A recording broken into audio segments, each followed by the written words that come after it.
Okay, everybody, sketching and describing a solid of revolution. So just like with our cross sections, I hope you watched the little animated video. If you didn't, go back and watch it because that video can do a lot better job showing you what's happening here than I can on just a piece of paper.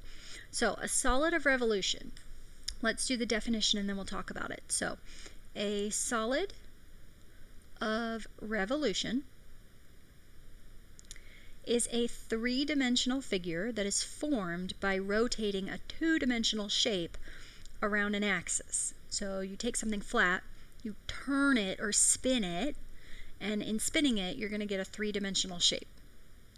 The line around which the shape is rotated is called the axis of revolution. Or sometimes it's called the axis of rotation, whichever one you like. Revolution, rotation, it doesn't matter. So, for example, and again, that other video does a much better job than just these three pictures, but when you rotate a rectangle around a line that contains one side, the solid of revolution that is produced is a cylinder. Okay, so they're going to take this rectangle, they're going to kind of spin it around and spin it around, and then it's going to fill in and it's going to become a cylinder. So what we need to do is we're going to take these, we're going to sketch the solid produced by rotating the figure around the given axis, and then we're going to identify and describe the solid. So kind of like at the beginning of this lesson where we were naming it. Okay, now on this one, our axis is down here at the bottom. So we're going to spin it around that axis. So on your picture, because you have to sketch this, you want to get kind of like a spin going. So the first thing we're going to do is we're going to copy our figure the best we can. And it looks about like this. Okay, if that's 4, this is 4. If that's 4, this is 4. If that's a right angle, this is a right angle. But then I really want to get the feeling that I'm spinning. So you come to your edges and you get a little spin. And then you get a little spin because you're going around that horizontal axis. And then your figure kind of looks like that. Okay, now if you're looking at that, to me it kind of looks like a can of soup or a can of beans or a can of something.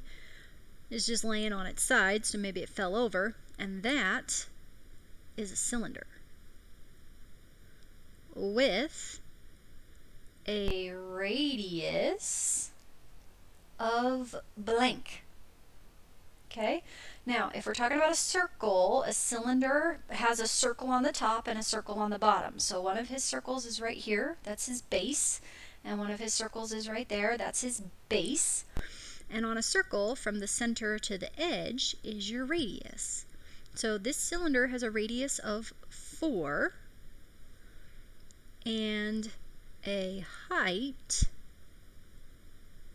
of, okay, so if our radius is going this way, then the height of the can is right there, of 9. So that's how we name it and then describe it. Next one. Okay, so if we're going to rotate this guy, first things first, we're just going to copy him on the other side of the axis. So think of it kind of like an axis of symmetry. It's the same thing on both sides. You kind of just flip it over. So it looks something like that. Now, same thing. You kind of want to get the feeling of rotating. So you come down here, perpendicular to your axis. You get a little rotation going down there. And then you look at the whole figure and you go, okay, well, what did I just draw? To me, it looks like an upside down ice cream cone. Okay, maybe you can come down here, put a nice little thing of ice cream on there, whatever flavor you like the most, but that's an ice cream cone.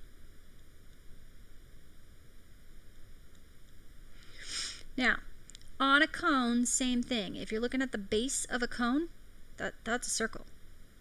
So the base of your cone, so cone with a radius of, same thing, from center to edge, 2, and a height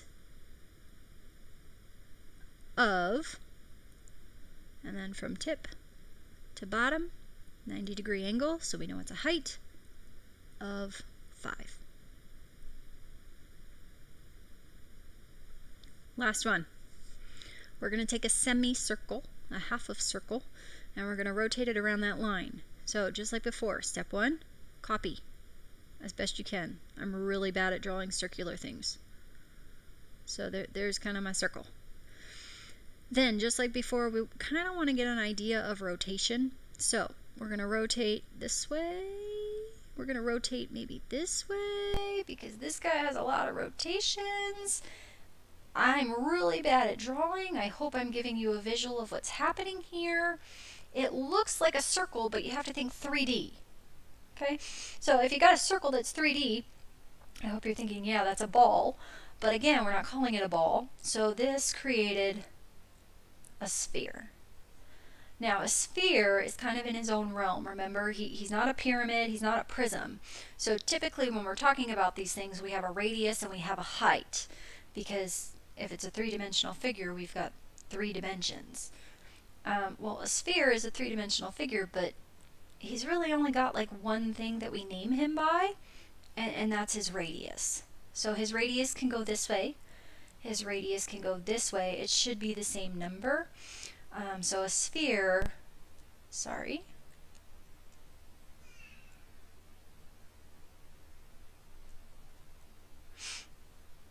with a radius of 7. And that's all you need to do to name that guy.